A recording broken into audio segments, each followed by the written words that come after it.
No. El abogado, perdón, Mauricio Alarcón Salvador, director ejecutivo de FCD de Ecuador, analista político. ¿Cómo está, abogado? Buenos días. Vicente, buen día. Y yo ya decía, no me va a dar paso, me cambió la entrevista, pero qué bueno estar aquí con ustedes en Radio Sucre en la mañana. No, era 7:30. Lo que pasa es que a veces la publicidad también se nos lleva un tiempo, mi querido abogado. No, yo digo por lo que mencionaste otro nombre, Vicente, me asusté. Ah, no. Es que a las 6:30 tuvimos por ahí a un sargento a servicio pasivo que justifica todo lo que le pasó ayer y que no estamos de acuerdo a Juan Falconi Puy, ¿no? Tremendos huevazos que le cayeron a Juan Falconi. Bueno, lo veo contento, alegre. ¿Cómo inicia la semana, mi querido abogado? Alegre porque no tenemos opción después de ese debate tan aburrido, plano y sin contenido. Lamentablemente creo que muchos teníamos altas expectativas respecto a lo que sería, Vicente, ya no solo escuchar el qué, sino el con qué, el cómo, la mejor comprensión de la realidad nacional en cuanto a las deficiencias de recursos que nuestro país enfrenta en este momento, pero no fue, en definitiva, algo que más bien decepcionó a varios. Ahora, usted sabe que los debates definitivamente tienen que traducirse, y si vamos a unas elecciones, tiene que traducirse en votos.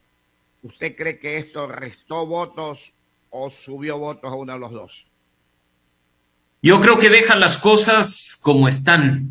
Hay que más bien ver cómo ocurrió el debate de la primera vuelta, en qué condiciones, el hecho de haber tenido pocos días antes de ello el asesinato de Fernando Villavicencio, el hecho de haber tenido claridad en cuanto a este lamentable suceso de las posturas de los candidatos a la presidencia. Llegar a un debate donde muchos no se prepararon, donde otros ni siquiera sabían la dinámica, le permitió despuntar a un candidato que estaba entre los colistas y hoy pelea la presidencia de la República. Y según las encuestas es el más opcionado. La candidata que lo acompaña, en el caso del debate de la primera vuelta, se limitó a repetir una frase que no le llevó a nada y que creo que tampoco le permitió ganar votos. Para este debate de segunda vuelta, Vicente y amigos, la verdad es que, insisto, creo que muchos esperábamos más. Y no me refiero, como ustedes decían, antes de este espacio, de violencia, de ataque, de golpes, ni mucho menos, sino más bien tratar de que en esas 2 horas se profundice mucho más respecto del reto que tiene por delante un presidente o presidenta para los próximos 18 meses en el gobierno, ¿no? No la tiene fácil cuando la inseguridad, la crisis económica y la falta de empleo y la lucha contra la corrupción siguen siendo las prioridades identificadas por los ecuatorianos para ser abordadas responsablemente y de manera urgente. Ciertos detalles se trataron definitivamente, pero como conceptos, ciertos conceptos se trataron, pero como detalles realmente no hubo nada. El tiempo no les da definitivamente para tratar detalles. Pero mira, Vicente, que incluso nos enfrentamos a que a los candidatos les sobraba tiempo de los ya escasos 2 minutos o 45 segundos que originalmente se les daba.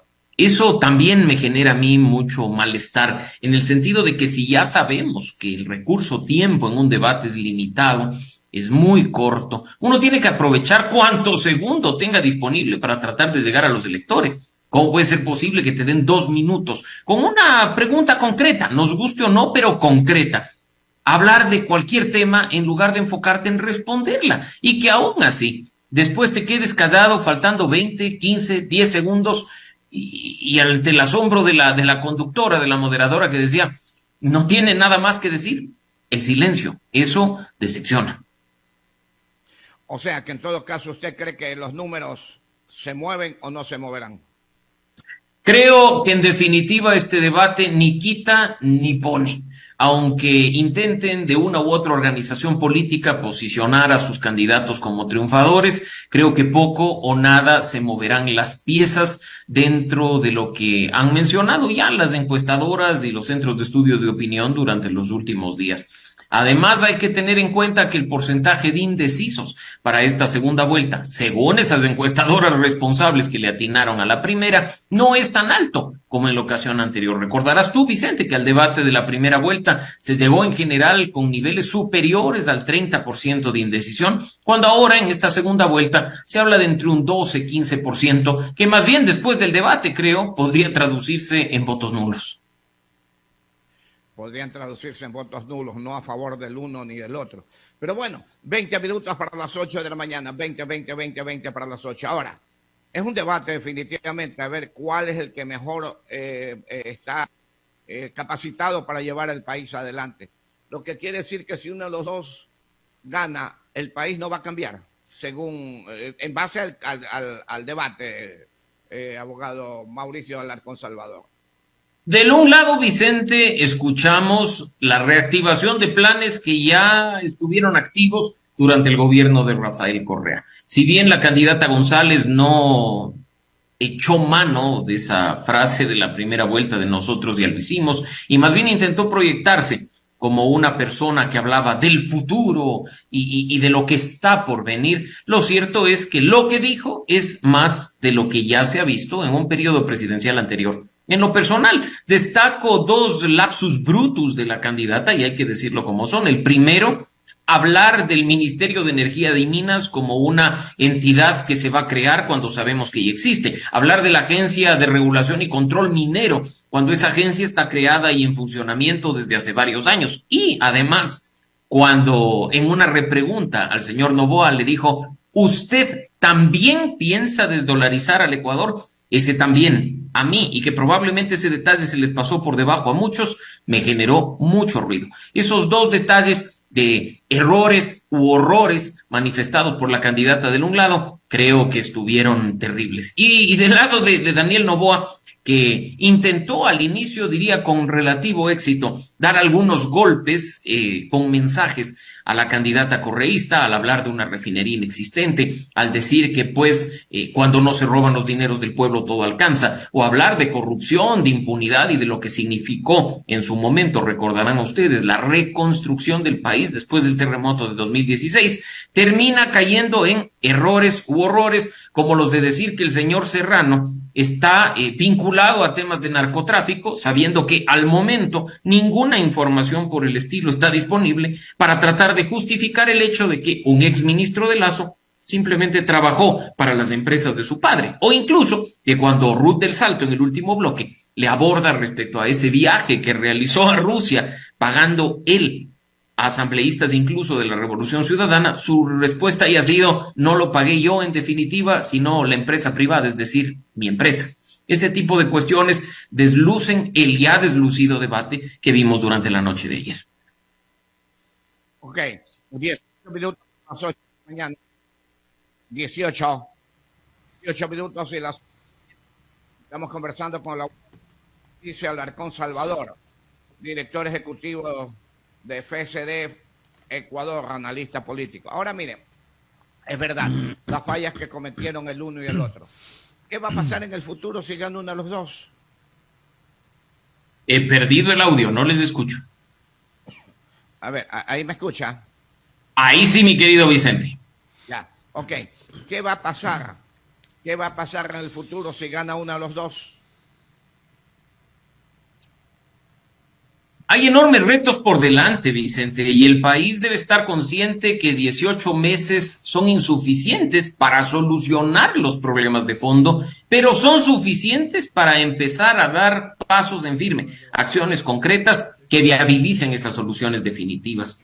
En un año y medio, con la situación actual del país, se puede empezar a trabajar para mejorar la situación de inseguridad que enfrentamos día a día. Se puede generar buenas condiciones para atraer inversión y abrir fuentes de empleo para aquellas personas que en este momento lamentablemente no encuentran una. Y finalmente, 18 meses son más que suficientes para impedir, por un lado, que se sigan robando los ya escasos recursos públicos que salen de tu bolsillo, del mío y del de nuestra audiencia, e incluso dejar de una vez por todas de lado la impunidad para que los corruptos sigan gozando del producto de lo mal habido en el país o en el exterior. Recuperar esos recursos incluso va a ser fundamental para poder implementar acciones en los dos primeros frentes. 15 minutos para las 8 de la mañana, 15 para las 8, conversando con el abogado Mauricio Alarcón Salvador, director y analista político, a través de Sucre AM, 700 FM, 95.3 y en todas las redes sociales. El economista Osvaldo Calderón le tiene preguntas, mi querido abogado Mauricio Alarcón Salvador. Economista. Con gusto, mi querido Osvaldo, buen día. Mi doctor, un placer, con usted siempre es un placer dialogar. Dicen que el brillo o la relación opaca de uno u otro candidato ayer en el debate se lo atribuye a la actuación de la moderadora Ruth del Salto. ¿Usted qué piensa, qué cree, qué opina al respecto de aquello? Osvaldo, la ganadora del debate de ayer fue la moderadora. Ruth del Salto en el último bloque, a pesar de que muchos la tachan de sesgada o de incorrecta su actitud de haber emitido una sonrisa a los comentarios de uno u otro candidato, fue la que más se preparó. Mira el nivel de preguntas que hizo, mira la forma en la que incomodó a los dos candidatos. Fue ella la que abordó el tema de la lamentable situación del Instituto Ecuatoriano de Seguridad Social. Fue ella la que abordó la situación del viaje a Rusia, pagado por Daniel Noboa. Fue ella la que demandó de Luisa González una respuesta clara respecto de cuál será su posición frente a las dictaduras que están ya en presencia en nuestra región. Así es que Ruth luce en medio de dos candidatos deslucidos. El formato no estuvo mal, la moderadora tampoco. Y creo que a pesar, insisto, de que muchos nos sentimos frustrados de la calidad de debate que vimos la noche de ayer, esto obedece a la crisis política que atraviesa el Ecuador, donde partidos y movimientos no logran levantar cabeza y donde los candidatos son lo que lamentablemente tenemos enfrente. Entonces, ¿no es correcto indicar que la moderadora tuvo algún sesgo o alguna inclinación por alguien anoche? Mira, si a alguien le parece más fuerte preguntarle a la candidata del correísmo por las dictaduras de América Latina que pedirle rendición de cuentas a Daniel Noboa por el viaje a Rusia, creo que se está autoengañando y el sesgo está en el público y no en la moderadora. Esas preguntas incómodas que ayer vimos en el debate son responsabilidad en este momento y hasta el día de la elección del periodismo. Si ustedes tienen la oportunidad, Osvaldo, Vicente y amigos, de tener enfrente a los candidatos a la presidencia de la República, no les pregunten por las listas musicales en Spotify o por las recetas de cocina que lucen y deslucen en las redes sociales. Pregúntenles cómo van a hacer lo que están planteando, quiénes serán sus equipos de gobierno o incluso, un tema mucho más sensible, quienes financian sus campañas. Ustedes son quienes tienen un rol de empezar a exigir rendición de cuentas desde ya, porque quien no es íntegro, transparente y honesto como candidato, difícilmente lo va a hacer siendo presidente. Mauricio, si los candidatos mostraron ayer ciertas limitaciones en sus respuestas, y coincido con usted, yo también veía 2 minutos y al uno le sobraban 25 segundos, a la otra le sobraban también 25 segundos, yo quedé horrorizado. Pero si interpretamos como limitaciones estas participaciones, ¿qué debemos de esperar en el hipotético caso de ser gobierno, cualquiera de los dos? Tú puedes tener, Osvaldo, Vicente y amigos, un presidente limitado, un presidente cuyo conocimiento y cuya inteligencia tengan límites. Pero si vienes a ser la cabeza de gobierno, el jefe de Estado, tiene un equipo de trabajo que lo acompaña. Y si le meten, es importante, frente a esas deficiencias, empezar a preguntar quiénes estarán junto al presidente o la presidenta ante un eventual gobierno. ¿Y si le meten gato por liebre? Bueno, de nuevo, ahí estaremos nosotros para exigir que no lo hagan. Mira, te voy a poner muy simple el tema. A nosotros nos preocupa como ecuatorianos la dolarización y la desdolarización. Los dos candidatos han dicho que van a mantener, pero han dado señales, unos más, otros menos, de que el camino es muy difícil para hacerlo.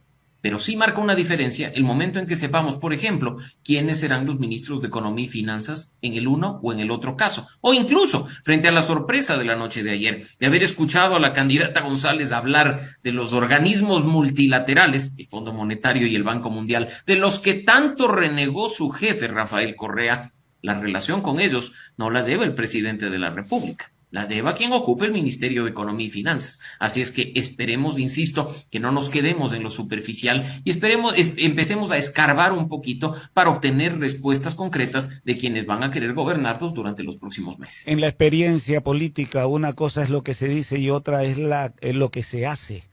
Estamos a puertas también de la posibilidad de aquello.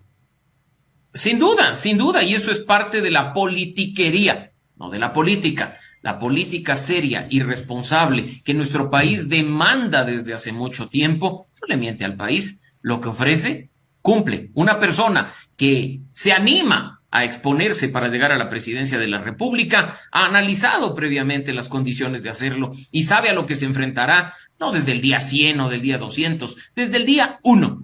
Si tú te atreves a dar el paso, es porque sabes a qué te estás enfrentando. La política seria, la política responsable, que el país demanda desde hace mucho tiempo y no lo ve, puede darse en este caso, siempre y cuando desde este lado, desde el de los ciudadanos, desde los periodistas, desde los líderes de opinión y de sociedad civil, empecemos a poner los puntos sobre las íes y a exigir. No podemos simplemente elegir y cruzarnos de brazos a ver qué pasa hasta la siguiente elección. Nosotros siempre estaremos preocupados realmente por el fondo, más allá de la forma. Es correcto. A propósito de la forma, el cambio de look de la candidata con tatuaje incluido, ¿favorecerá o no favorecerá? Ya me parecía la exalcaldesa Cintia Viteri. Son mensajes que muchas veces buscan conectar con el electorado. Incluso debes haber visto, Osvaldo, Vicente y amigos, que en las redes sociales se está haciendo énfasis a esos temas, que en las redes sociales se está generando discusión sobre ello, buscando una empatía con esos electores que quizá en primera vuelta les fueron esquivos. Mensajes no verbales, mensajes corporales, son importantes dentro de una campaña electoral que, como digo, no termina de emocionar a los ecuatorianos. Lo único importante en este inicio de semana, mi doctor Alarcón, es que ustedes están con la puntita a propósito de Barcelona. Bueno, hable por ustedes porque lamentablemente yo estoy esperando que mi equipo haga un trabajo medio decente para que no descienda. Creo que con eso lo he dicho. Ah, cierto, pues usted me le cita, yo lo tengo ubicado con Barcelona, mi doctor. Por favor, ahí sí, no me toquen ese vals porque me matan. Estamos en la misma línea de preocupación, mi doctor. Gracias de mi parte, licenciado. Ok, el doctor abogado Mauricio Alarcón Salvador, analista político. 8 minutos, 8 y las 8. El licenciado Lucho Varela le tiene preguntas. Lucho. Mi doctor Alarcón, buenos días. Bueno, independientemente de las posiciones de ambos candidatos, tanto de Daniel Noboa como de Luisa González, prácticamente lo que llamó la atención de los ciudadanos que estaban conectados con la cadena, prácticamente lo que se generó apenas concluyó el debate, que hubo una insatisfacción en lo que tiene que ver a una posición con respecto al desempleo, delincuencia, crisis económicas, alza de precios, sicariato, corrupción, acceso a la educación, problemas familiares, impuestos altos, acceso a la educación, etcétera, etcétera, etcétera. Es decir, los ecuatorianos, especialmente los indecisos, quedamos en ascuas, mi querido doctor.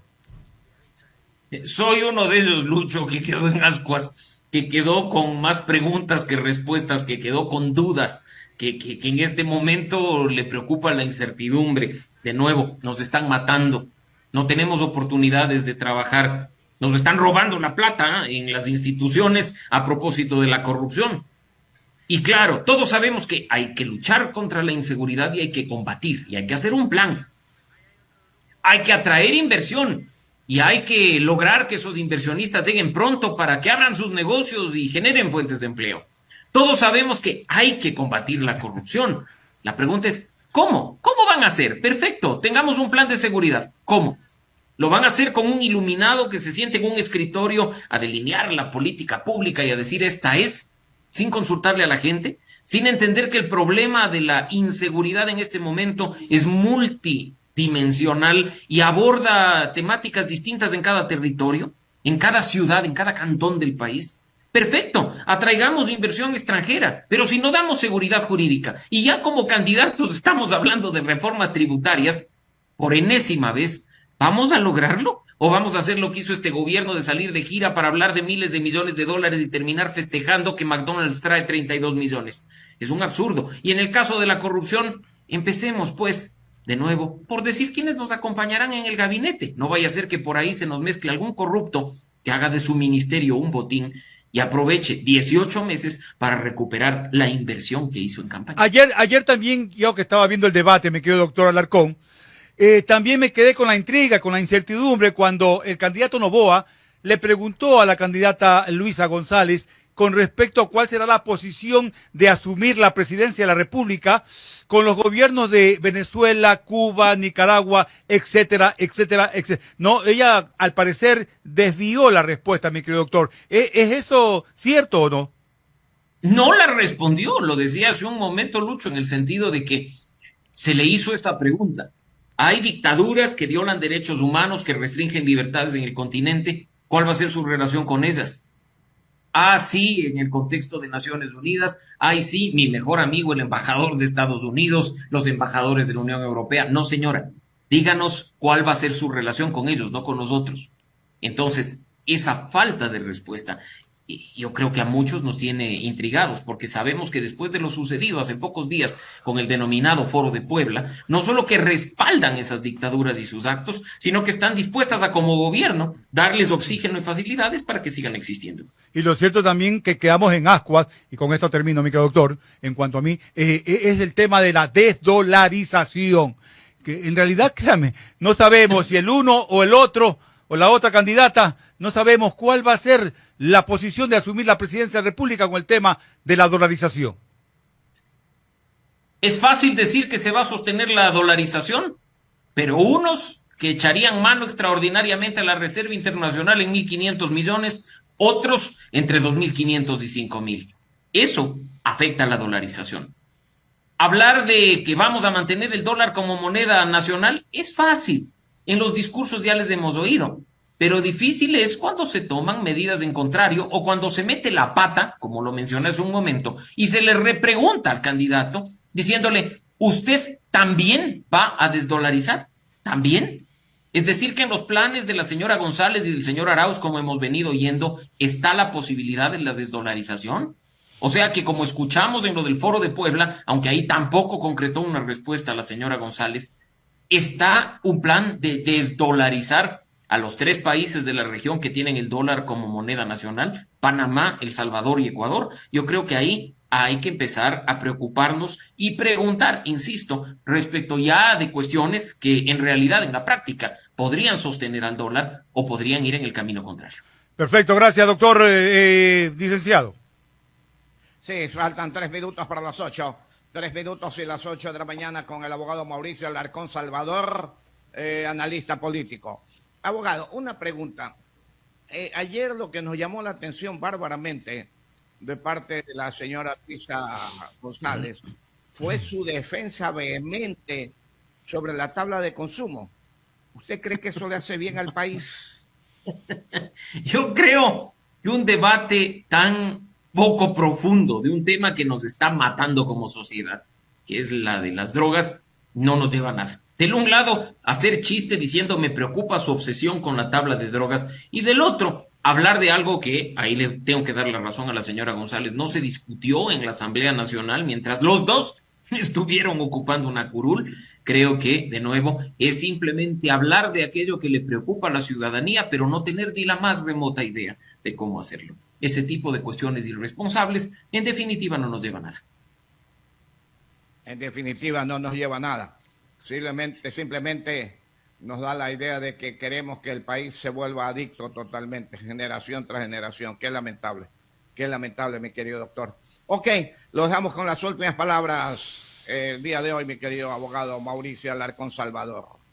Gracias por la invitación, mi querido Vicente, mi querido Osvaldo, mi querido Lucho. Un gran saludo a nuestra audiencia. Hoy tenemos una responsabilidad enorme de votar con cabeza, no con hígado ni con corazón. De no dejarnos convencer con listas musicales o con recetas de cocina, porque nuestro voto vale mucho más que eso.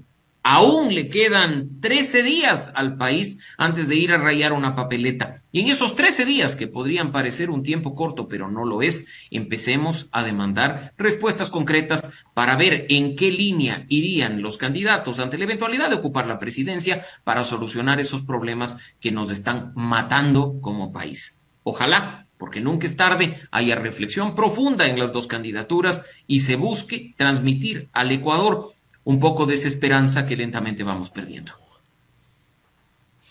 Muchas gracias al abogado Mauricio Alarcón Salvador, analista político. Muchas gracias, abogado, y lo volveremos a molestar cuando gane Melec. Muchas gracias, mi querido abogado. Yo rogaría que no dependamos de un resultado futbolístico, Vicente, por favor, porque siempre es un gusto para mí estar con ustedes en Radio Sur. No hablaría nunca, doctor. ¿Qué pasó? Tampoco así. No diré nada, no diré nada. Tampoco así, tampoco me así. retiro cabizbajo. No, tampoco así, que no hay mal que dure 100 años ni cuerpo que lo resista, doctor.